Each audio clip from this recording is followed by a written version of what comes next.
Welcome to Toxicology, brought to you by Recovery Unplugged, the place where we talk about all things substance abuse, recovery, and mental health, with guests offering varying perspectives and viewpoints. Hosts Joseph Gorordo and Jason Cabello share about their addiction and recovery and other serious subject matter through lighthearted yet candid conversation. Do you want to do rock, paper, scissors to see who starts? Okay. Does winner start or does loser start? Winner chooses what they want to do. Okay. Yeah. Just one. One Yes. out of one. Ready? 1, 2, 3, shoot. 1, 2, 3, shoot. Okay. Okay. 1, 2, 3, shoot. Haha. What do you want to do? Oh, fuck. You intro. All right.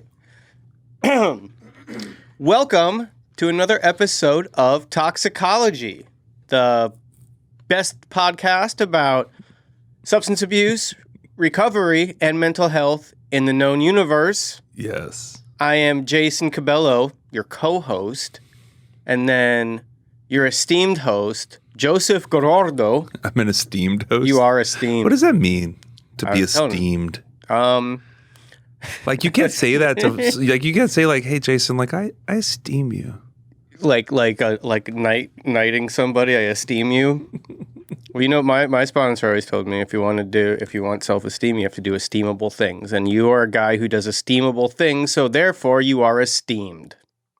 Okay, fair enough. Accept it. You know, I used to get that same line in AA. Like, the best way to build self-esteem is to do esteemable things. Yeah, you know, because I get to watch these episodes to do my little edits on them. Yeah.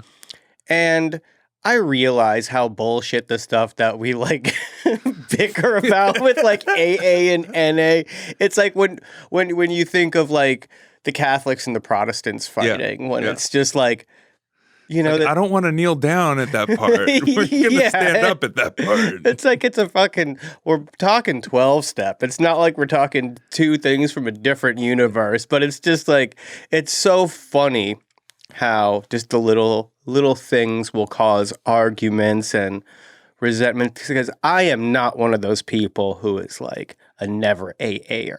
Yeah. I know so many people that are, and I know other people who are never NA'ers. Yeah. And to me, it's just like, man, if somebody wants help, like Potato. Yeah, right? exactly. You know, it's interesting that we're talking about it, because the first person in my life that ever got off of heroin got sober through NA, or got clean through NA. Mm-hmm. And like childhood friend, like running buddies, war buddies in the streets. And she actually got sober 2 years before I did, and had 13 years and relapsed and just recently picked up a year again. That's great. But like the first example I ever had of someone that like I knew was a dope fiend that wasn't shooting dope anymore was someone in NA. Right. Yeah. Was that your first experience with somebody in recovery in your entire life? Or that I was aware of. Apparently, like, I had some uncles that did the AA thing at one point, but I never knew that until later. Gotcha. But like the first person I really knew was like in recovery was my friend from Laredo, and she did the NA thing. And what was real cool too is she did detox somewhere here in Austin, and then got couched at Oxford houses. Okay. Like that was it. It was just detox and then Oxford houses and NA meetings, and put together like a whole life. Like when I finally got sober 2 years after she did, like she had just bought a car. She was a manager at a call center. You know what I mean? Getting there, putting the things together. Yeah, like I was like, damn. And she had like a car with like a payment, like a brand new like Kia something or another. And I was like, what? So you saw it work in somebody else, and was that a little mustard seed of hope for you when you were struggling? I mean, at that point, I already knew people that were sober besides her, right? But like it was always just a better example for me, because it was like, like you've seen me with a needle in my arm, and I've seen you, you know? Right. When you see somebody who you actually saw the before. Yes. It's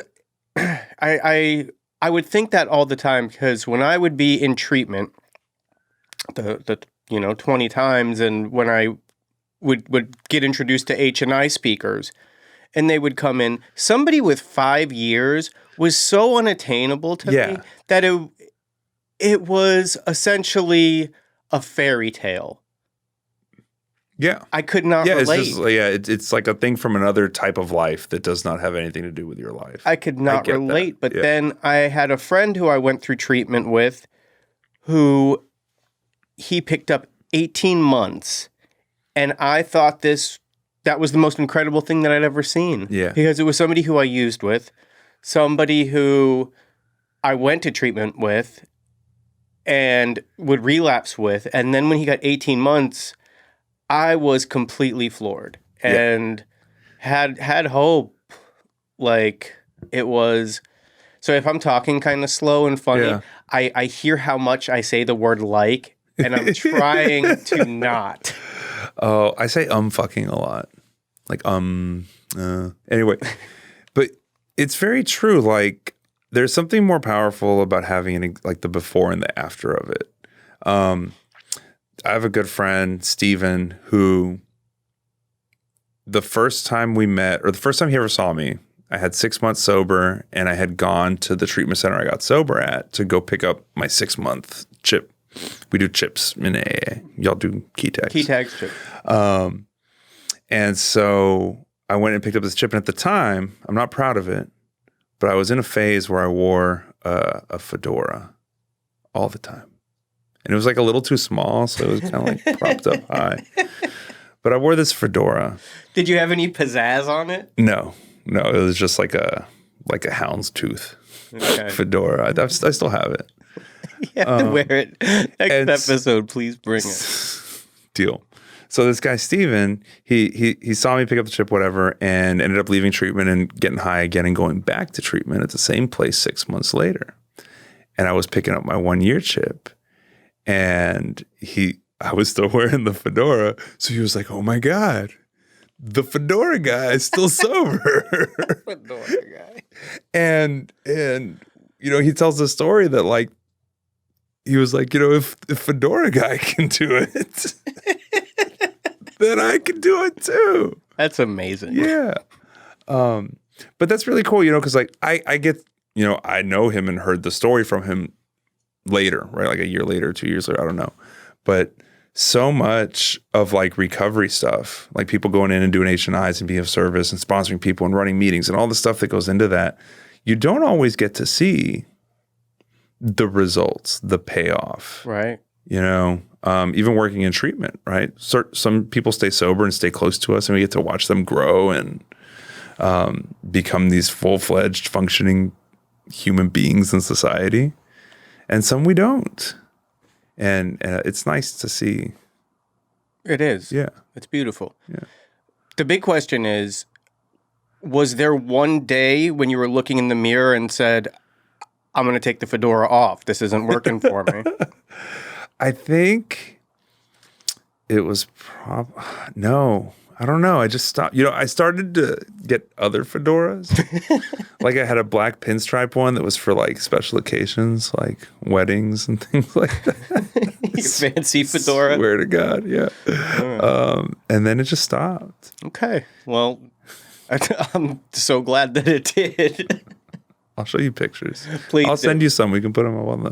We will. I'll make a nice little clip of this. So let me ask you, Joseph. You looked a little stressed out when you came in here today. Let's do a little something I would do with you if we were outside these doors. So, what are you grateful for today? Oh, what am I grateful for today?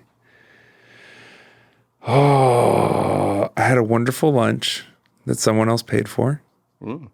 So twice as nice. Yeah, it was dumplings, and I got to spend some time with some people that I enjoy, good people. That was very nice. My wife is back. Oh, she's back. My wife is back. How was Europe for her? Yeah, mixed reviews. Mixed reviews? Apparently 8 days is the scientifically best length of vacation. And after that, it gets a little bit tedious. Yeah, this one's too long. Nice problems to have. So wife is back. We won a baseball game last night. Going to my kids' football game tonight. Fantastic. Going to Virginia tomorrow. Full and busy life. Yeah, there's good stuff. Yeah. Give the gifts of recovery. Yeah, it's a shitstorm of good shit. That's good. But my brain likes to focus on the one thing that goes wrong as opposed to... Why wouldn't it? Yeah. Yeah. How about you? What are you grateful for today? Today, I am so.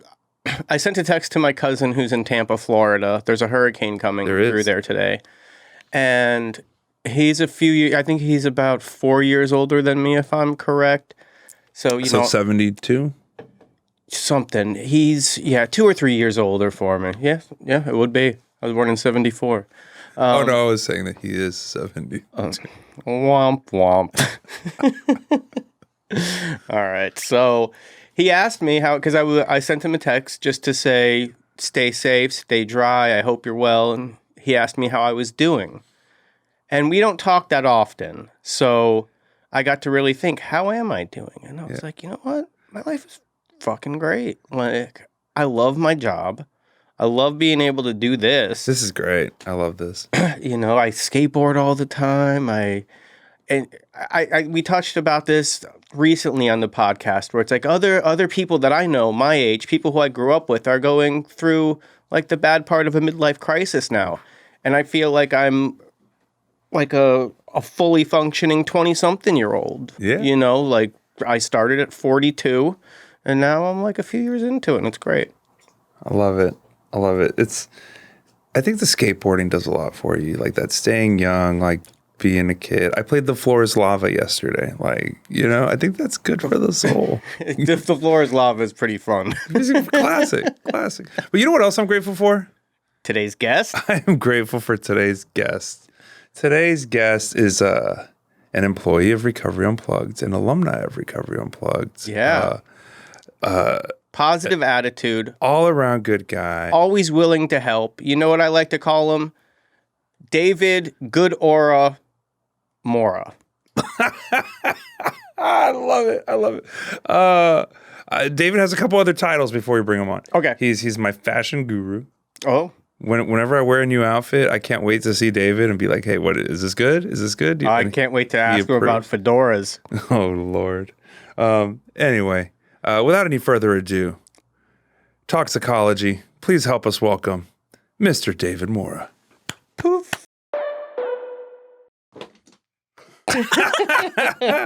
Jason, you're magic. I just noticed not only do you make our guests magically appear, but they magically appear with headphones on their head. I'm good.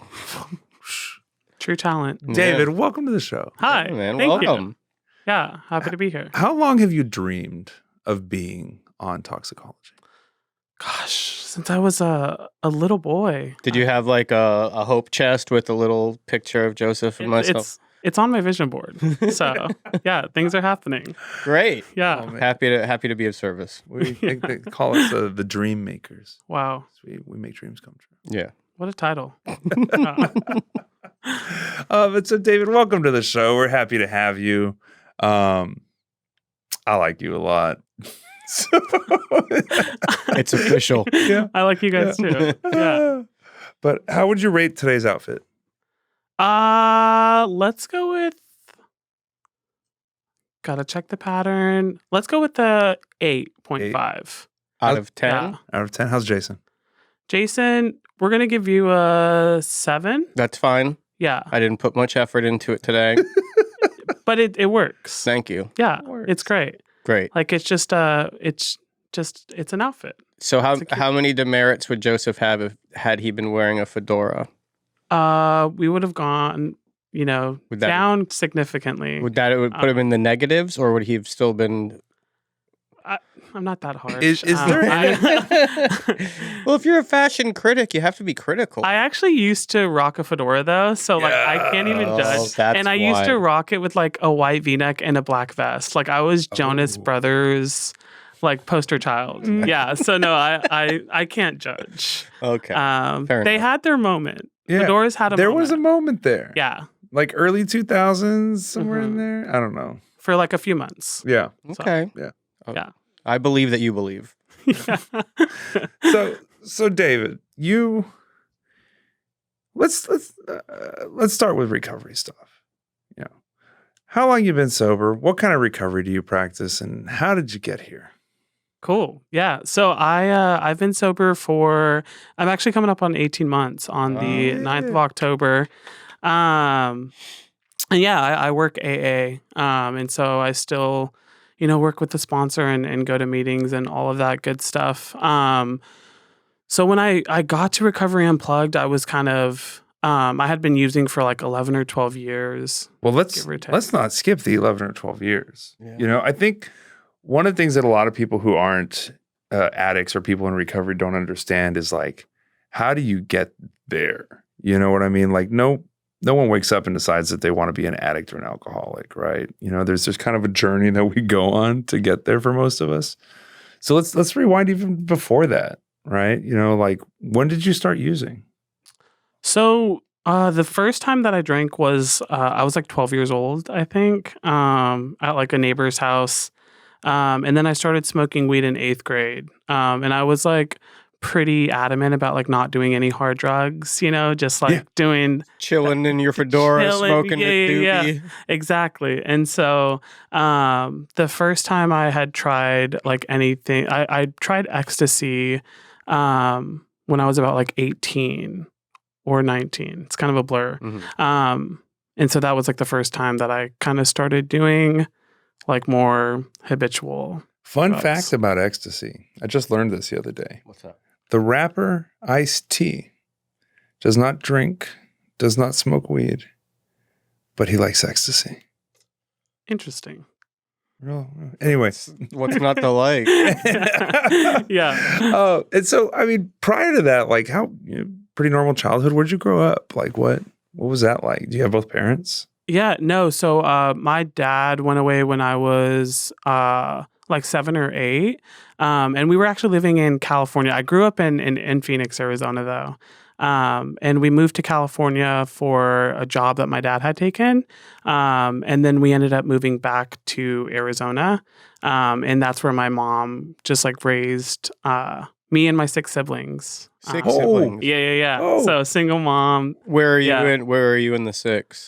So our dynamic's kind of weird. So I'm the 3rd from the youngest, but the older siblings like grouped us as the babies.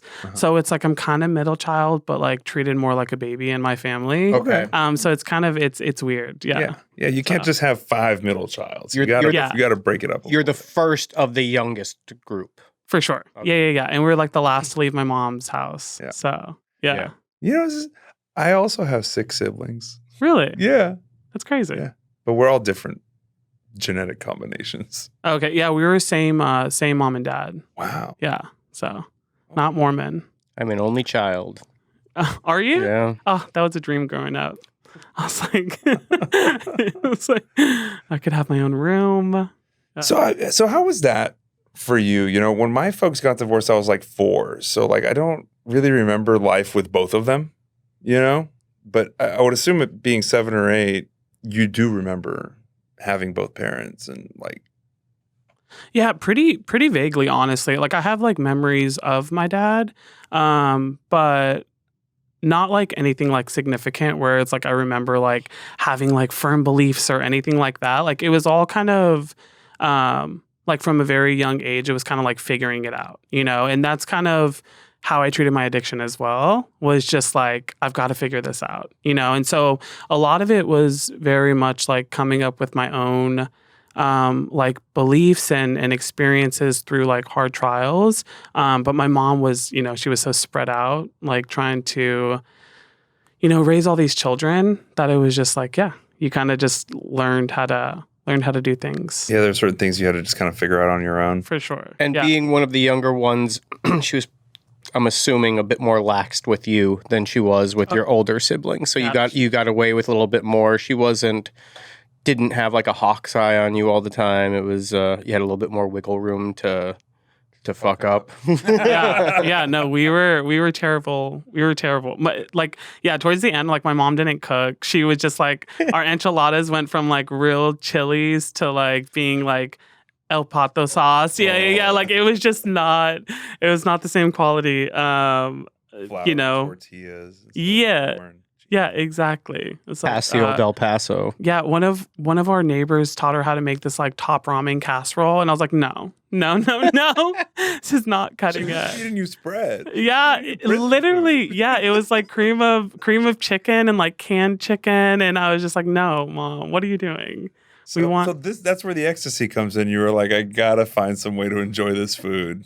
For sure. Maybe if yeah. I'm rolling, it'll be okay. Yeah. I think it was Zero more taste of a his mom telling him that it's time to learn how to cook for himself. Yeah. That's probably why I did learn how to cook. I enjoyed cooking. I still do. So Same here, yeah. So you get into ecstasy when you're like 18. I'm assuming it's still fun at that point. Like, where do you see things start to go wrong?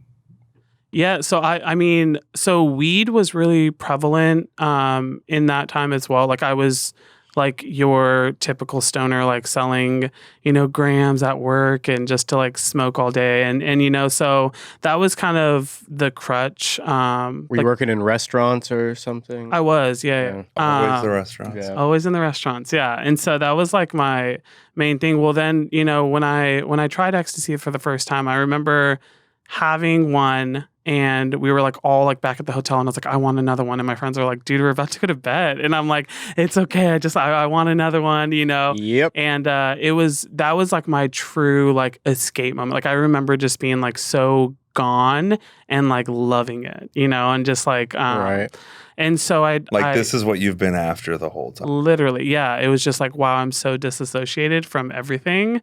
And so I remember telling my friends because I was actually scared about like the holes in the brain that they like taught you in school. That's right. Yeah. Ecstasy made holes in your brain. Yeah. I don't know if that's true or not. I don't think it's true. I can attest that it is absolutely true.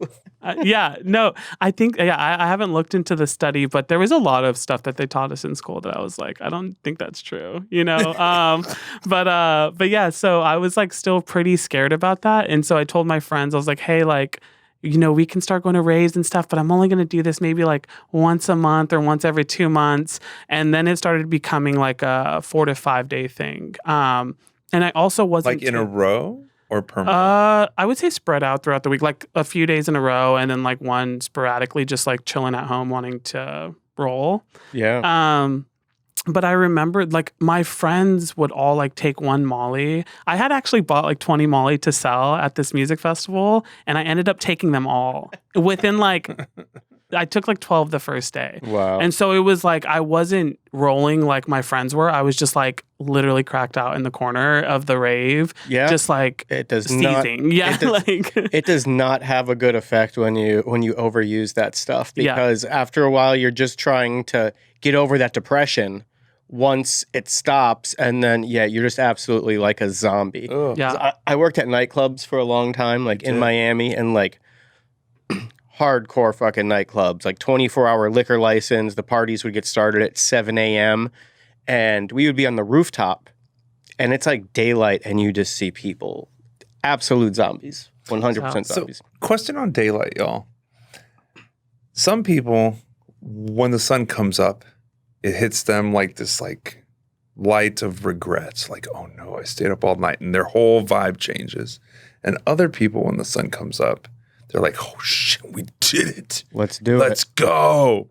Which were y'all? Were you you loved it when the sun came up, or the sun was always like the light on your regret and shame?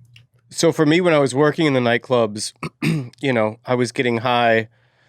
I didn't feel like part of that group because it was like house music and just not my scene, but the drugs made me at least tolerate it. So I was staying high just to be able to, kind of live with myself. And when I would see them, I'd be like, look at this fucker. And then like I'd walk past a mirror and be like, whoa, oh, look at that fucker. So, but then when I was doing stuff on my own, like recreational, not professional. Yeah. I hated it. Yeah. Like you would hear the birds start to chirp, and I'd just be like, fucking shit. Yeah. Terrible. No, I hated the sunlight.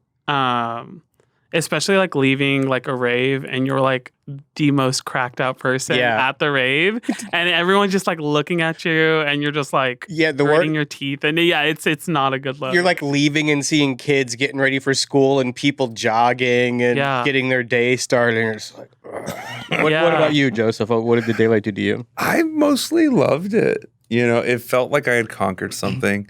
Now, if I was too exposed to society, then yeah, like if I saw little kids going to school or whatever, but like if I was just like in a gas station, like buying some rolling papers while other people were getting their morning coffee, I was like, yeah. Did you guys ever party at like lock-in bars? Have you ever been to one of those? No. Oh man, it's like they would have these bars in Miami. Oh, The rules are different in Miami. Yeah. Oh, it is It's like definitely. Vegas, It is yeah. definitely, very, very akin to Vegas like that. But there was this place called Billy's 2 in North Miami. I'm sure it's still there and kicking. And they would let like a select group of people in, and at 2 or 4 a.m. or whatever the time was, it was like lock the doors. If you leave, you're leaving for good. And the bartender looked like, have you ever seen the Simpsons Halloween special when Mr. Burns was dressed like the vampire from Vampire Diaries? He looked like that. Like, I don't think he ever turned around. He would just be that way and then all of a sudden appear this way and just kind of float Oh around. my God. Some dark times in there. And then people would open, the windows are all blacked out, and then somebody would open the door and it was like, it was not a pretty sight. So David, over time, you're taking your ecstasy. You've got holes in your brain. You're staying up all night. The sunlight's making you feel shame. At what point do you realize, you know what? This isn't working out so well anymore. This isn't as fun as it used to be. I would say I figured that out like 18 months ago. Yeah. So, I mean, I like did that for years. I did that for like 4 or 5 years. And you never progressed to anything harder? Yeah. So I started doing cocaine, okay.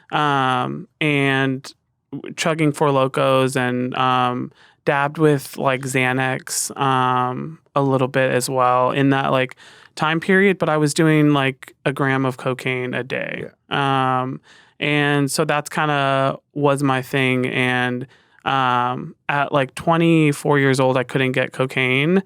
And I had a roommate that was like, hey, this is better than cocaine. This is meth. Yeah. And so that's where it started to become, meth. I just, it was, that was like my downfall. It's more economically viable too, right? Like you need cheaper. Less for longer. Oh yeah. Yeah, for sure. So, but yeah, with the ecstasy, I mean, like I would have like seizures and stuff like that. And I was like a twig, and my family was just like, you're on drugs. And I was like, I'm not, I'm just dancing a lot, and I just started like getting like really dangerous. Like I was just snorting anything. I remember snorting. This guy told me it was like ecstasy and acid. And I was like, oh, well, I've done like acid a bunch of times. And so I snorted it, and like literally I was like crying and it was burning, and I couldn't see. Like I had to like, my friends had to escort me out. You went temporarily blind? Yeah. I was trying to dance because I was on like a shuffling crew. Wait, what's the shuffling crew? It's like the dancing you do at raves, like the fancy footwork. Oh. Yeah. And so. Do you guys have outfits? We didn't, but we would go and we would battle people and make shuffling videos. I'll have to show you guys one day. Did you have really big jeans? No. So this was skinny jean era. Oh, okay. Yeah. Yeah. But so, but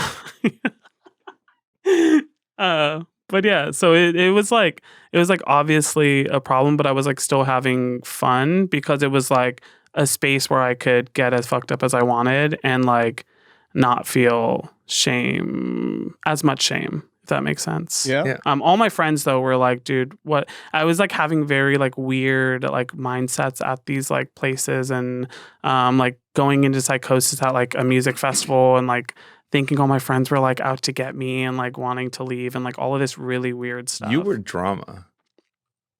Was I drama? Yeah.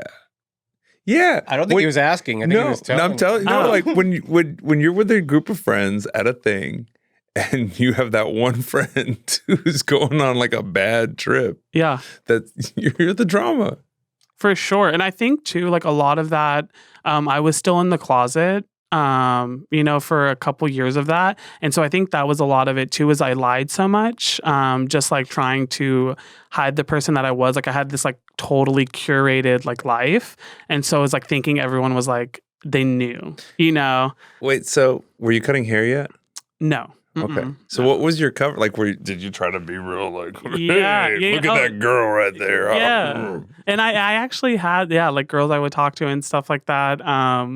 But yeah, I would just like lower my voice. And I remember one time I was high and my friend was like, why are you talking like that? And I was just talking with my normal voice. And I was like, shit, she's on to me.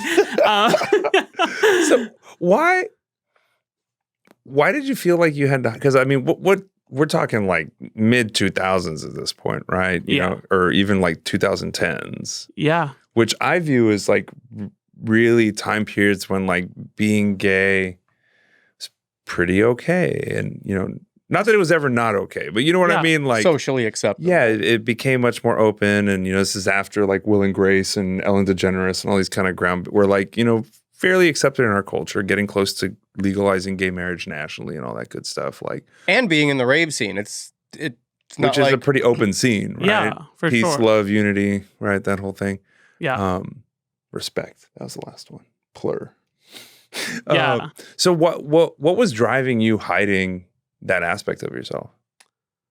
Honestly, I don't really know. I actually came out when I was high. I just did like a Facebook post and I woke up the next morning and I was like, fuck, what did I just do? So thanks to drugs. Got a little freedom. But yeah. But were yeah. people shocked? No, they weren't. Honestly, like a lot of I mean, my first concert was Britney Spears in 7th grade. So it's like, I don't think I was hiding it too well. It's just like a really, really, it's like you just feel trapped. I don't know. Yeah. It's like this like really weird mental space where it's just like, yeah, I would actually think about killing myself like so often because it's like, I'd rather do that than like have to face this thing. Because even though it's like society's telling you it's okay, like having, you know, like, I remember like I was going through a Buc-ee's when I had like first came to Texas and having people like point and like stare at me and like, you know, just off of like what I was wearing, like something eccentric or, you know, so it's like, even though it's like in our minds, like it was acceptable, there was still a lot of like hate and, you know, even selling cars at like 25 years old, this guy said, I don't want to work with him because he's gay. You know, and like having tables say like, we want a different waiter. And so it was like still very prevalent that the gay person like experiences where it's like, yeah, like it seems cool on society, but it's still, you still get a lot of backlash. But other than that, like it was just my family as well. Like my family was pretty, I don't want to say conservative, but they were just Christian. Yeah, very traditional Christian. And so it's like, yeah, my mom cried. My brother was like, you're on drugs. That's why you're saying this right now. And I was like, no, I'm gay. And he's like, no, you're high. I know you're getting high. Like, you like you're right on both. Yeah, yeah. No, I was like, I'm not on drugs. You know, yeah. But yeah, that was. So it was just, I don't know. It was really, really weird headspace where you just kind of want to hide that part about yourself. So you came out. Nothing bad happened. Nothing bad happened. No. And then you got high a couple more years. No, I got high for like another 10 years. Okay. Yeah. Okay. All right. So let's get you sober, right? You said about 18 months ago you realized it wasn't working out. So when did you shuffle into recovery and fill those brain holes with the big book? Yeah. So wait, so are you a one treatment miracle? Yes. Yeah. Oh wow. We don't see a lot of those around these parts. That's amazing. Yeah. I always tell, you know, the clients when we're in group and stuff like that, we kind of had to figure everything out on our own. And so my family was very like, we lean on each other. And we never like really sought outside help. And so I moved between Phoenix and San Antonio like 3 or 4 times, and they would move me with like different family members. And that was like my accountability to get sober, like switch it up, try something new.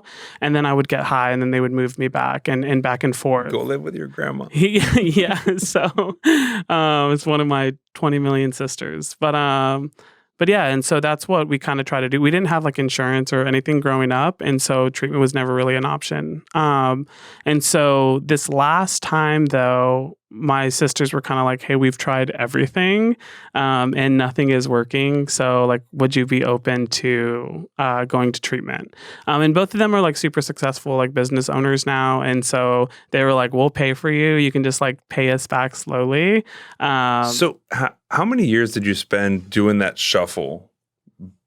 So I think the last time I came to San Antonio was when I was like 24.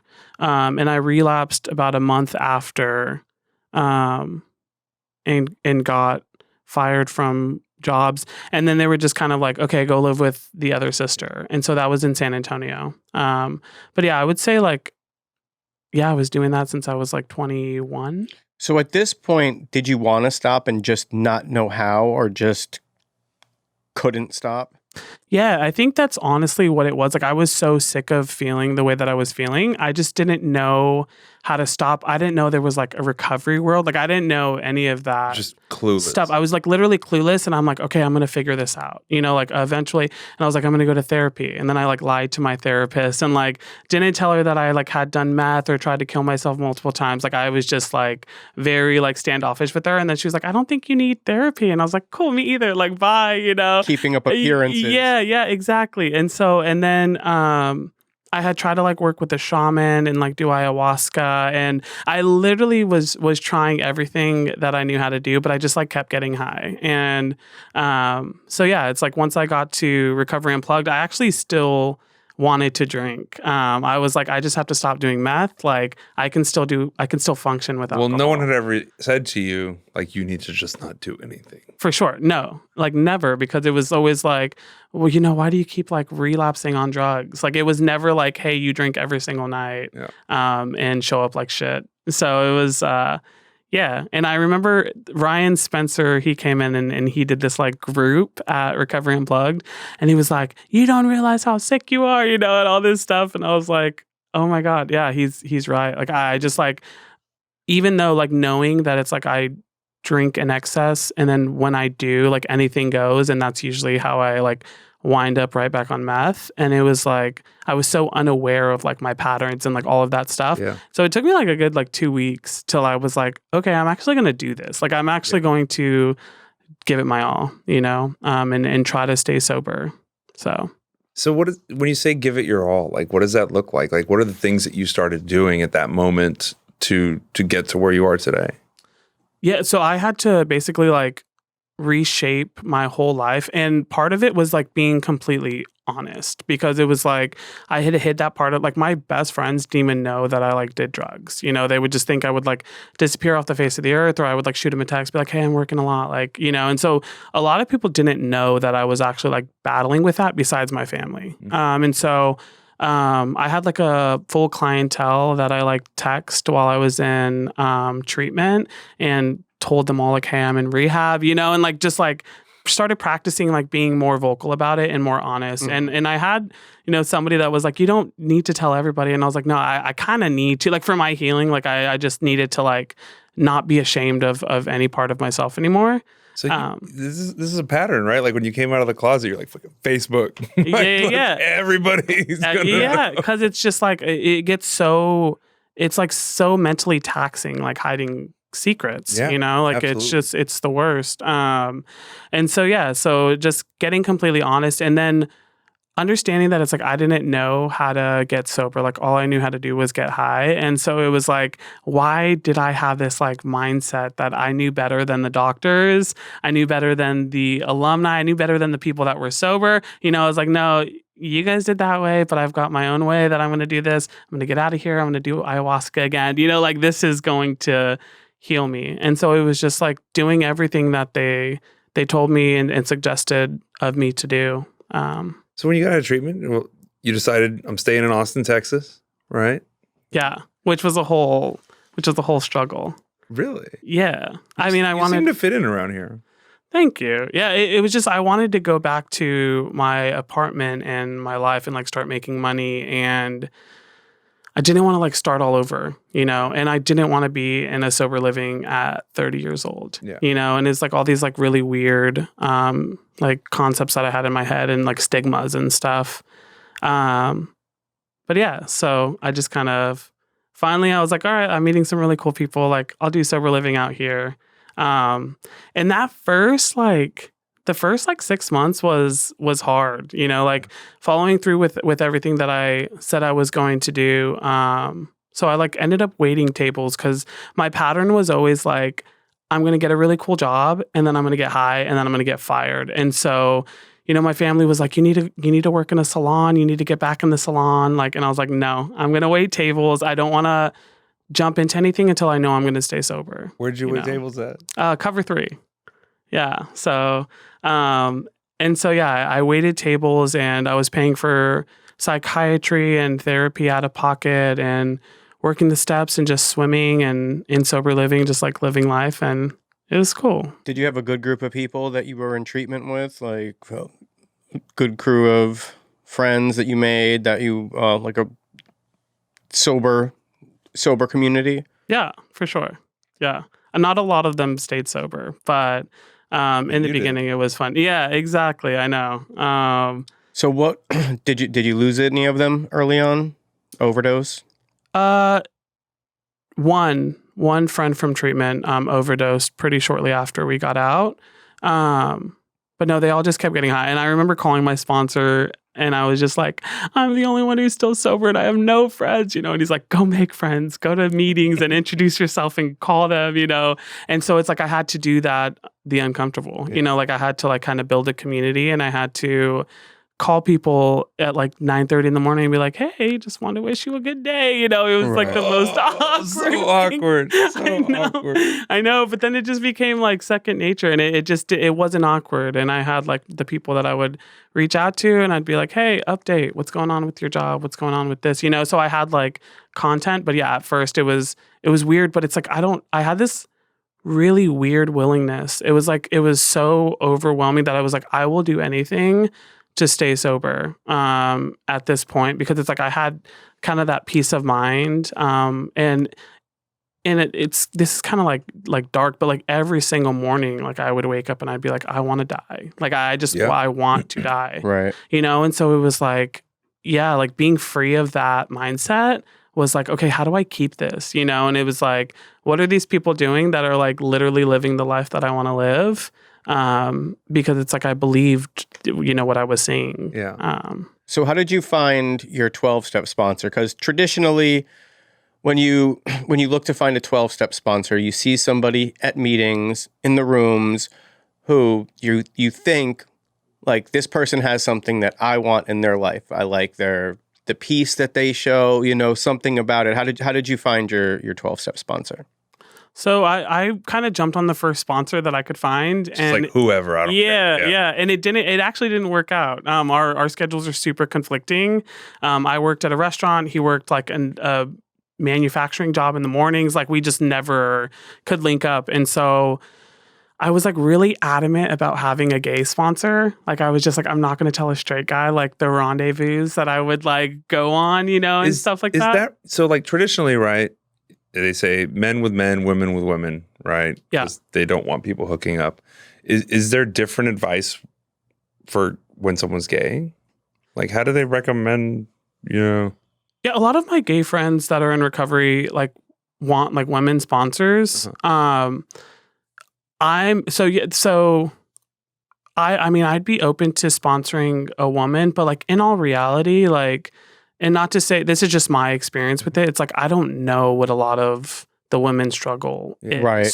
There's a whole lot that women go through that it's even gay men don't understand. Right. You know what I'm saying? So it was just me personally, I was really grateful to. So I called my friend's sponsor and I was like, hey, do you know any gay sponsors? And he was like, yeah, I know a guy, but why don't we meet up and talk, And so I met him for lunch and he was like, I know you want a gay sponsor, but I'm happy to work the steps with you if you want. My family's very liberal and open to that kind of stuff, and you don't have to feel judged. I got a gay cousin. I got you. Yeah. And so I was like, all right, cool. And he actually taught me a lot. The first time we went to our home group, it's a men's meeting on Wednesday. And he was, I called him right after and I was like, no, I'm never going back there again. There was so much, there was just men everywhere. I was just no, this is not my scene, And he was like, just keep coming back. And it's he told me to go to like more men's meetings and to just kind of drop that stigma that I had that like all straight men hated me, and it was just like, it taught me a lot, and it showed me that it's like just to be like more open to like that masculine side of me. And it's like, yeah, guys are they're cool, so it was kind of part of my like healing process was like having, because it's like a gay person with like a gay struggle going to another gay person for a gay struggle. Like, it's like, yeah, like we would get it, but it's like, hey, I need to like stop having this resentment kind of towards the people that I feel like wronged me. Yeah. So, yeah, Great. That's pretty cool. yeah. So it worked out perfectly. Yeah. So what's your life like today? Life is good. Yeah. I really like working at Recovery Unplugged. Title sponsor, Recovery Unplugged. Hootie hoo. Yeah. but yeah, no, it's I found a job that I really enjoy. And I've got a really great group of friends, and I am taking guitar lessons, which I've always wanted to do, that I never did. I go swimming. I bought a paddleboard this summer. Oh, cool. So it's very Austin of me. But yeah, it's like I get to do all of the things that I always enjoyed, because I do enjoy life. I generally enjoy like doing those things, but it's just like I never did any of that stuff when I'm getting high, obviously. Right. And so yeah, life is good, man. So what is your title at Recovery Unplugged? One of the alumni coordinators. And what does an alumni coordinator do? What is a typical day, a week in your work world? Yeah, so we follow up with the clients after they leave our care. So we're like that line of contact. And so we like assist with sober livings, finding therapists. If they need resources or to get back into treatment, we help with that. We do our alumni meetings, we do alumni events to kind of keep that community really built. And then we run like transitional groups, like teaching them how to set goals and what a daily schedule of an alumni should look like, in recovery, and just kind of teaching them like with our experience, The alumni team, or Recovery Unplugged as a whole, just hit a huge milestone.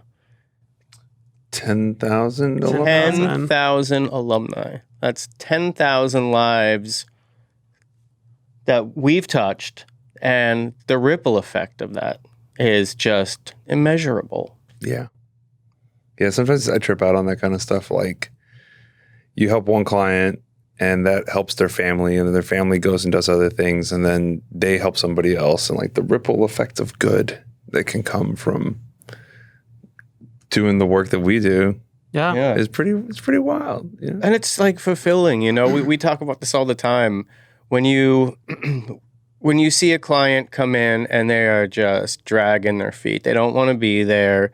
Maybe they're disruptive, but just not present, and then something clicks, and then this person starts to come to life. They start to enjoy things again. They're laughing, or you're seeing this for the first time because you saw them as a miserable person going through whatever they were going through, and then they start to get some color, and then they're putting a little weight on, and then you see them laughing with some friends they've made, and then they get 18 months sober. It's an incredible thing, and it's ongoing. You get to see it every day, and some are not as fortunate. Some don't make it. Some aren't ready to accept the help yet. But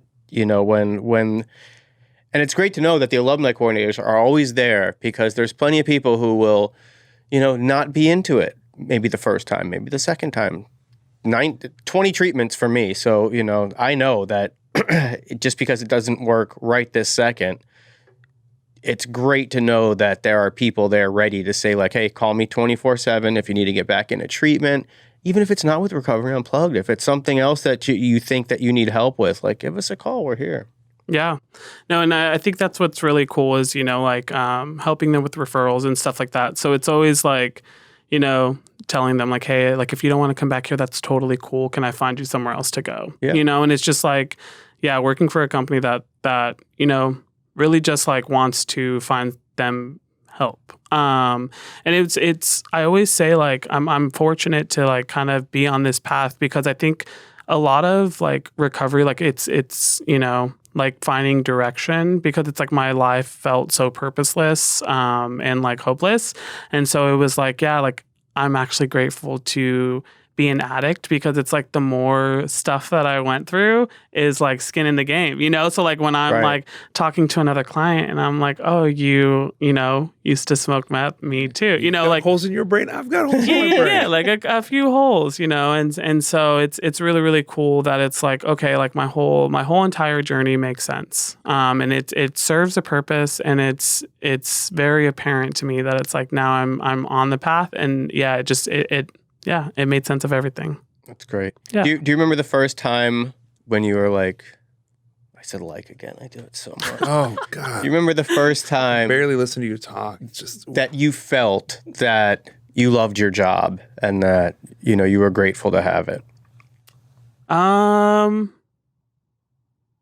There's like multiple times. Like when I first started, I was like, let's go. I'm going to save so many lives, you know, like, and so it's like, but even today, you know, like I got to have lunch with some people in recovery, and, you know, got to talk to some cool people, got to be on this podcast. Like the job is just cool, you know? And it's like, I really enjoy recovery. You know, I really like that aspect of my life. It just took me like not being so ashamed and just kind of stepping into it. So, yeah, there's multiple of those experiences. That's great. That's awesome. All right, well, we're about to give you 5 more experiences. Okay. Because it's time for rapid fire questions. Hell yeah. It's rapid fire question time.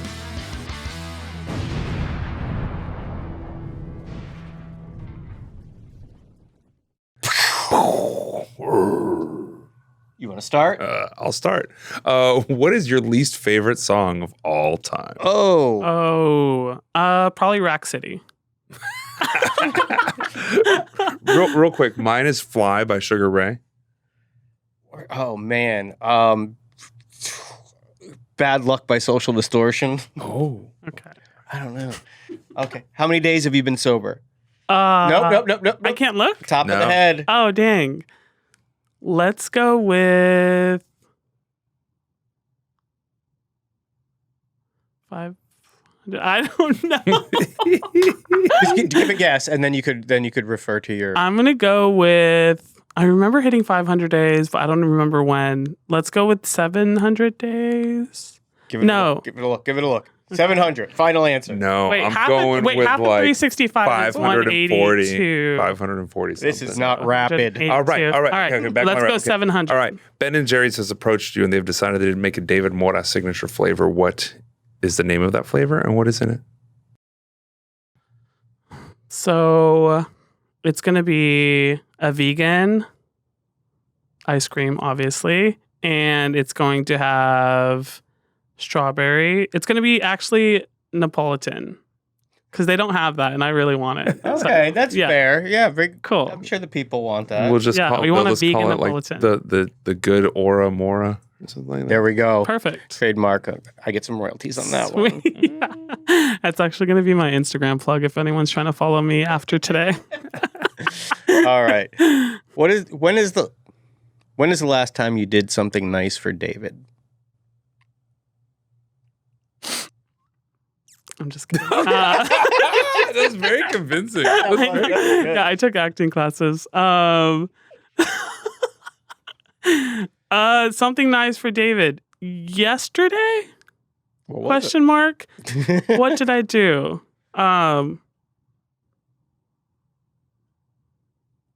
yesterday. I mean, I practiced playing guitar and cooked myself a nice dinner and watched The Legend of Korra. So right. yeah. All right. You mentioned earlier that your first concert was Britney Spears, Mm-hmm. right? So one would assume that you also are a fan of the Backstreet Boys, or No. were at some point. Mm-mm. Spice Girls, Mm-mm. NSYNC. I didn't like boy artists growing up. God, There went the question. there goes my question. Well, I'm sorry. Whatever. Who's your favorite Spice Girl? Oh, Baby, obviously. Yeah. Obviously. Really? Yeah, I mean, she had like the cool shoes, and she was just like the most like glittery and cool. I just remember her being like iconic. Are you a ginger man? Yeah. Well, Posh for me. I like Posh is stunning, but I just like Baby Slice was so cool. Like she had the pigtails and she was like, yeah, she was very like appealing to how I felt inside.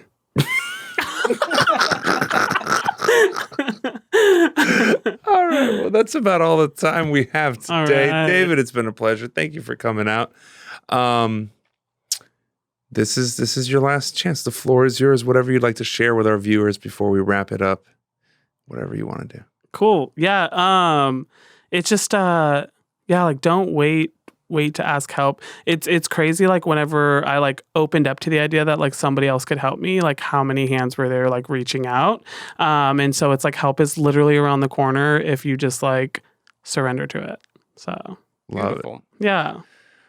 Well, thank you again for coming on the show. And as we like to say here on Talksicology, there's 1,000 ways in and there's 1,000 ways out. We hope you find that way out. You got it wrong. Oh, man. What is it?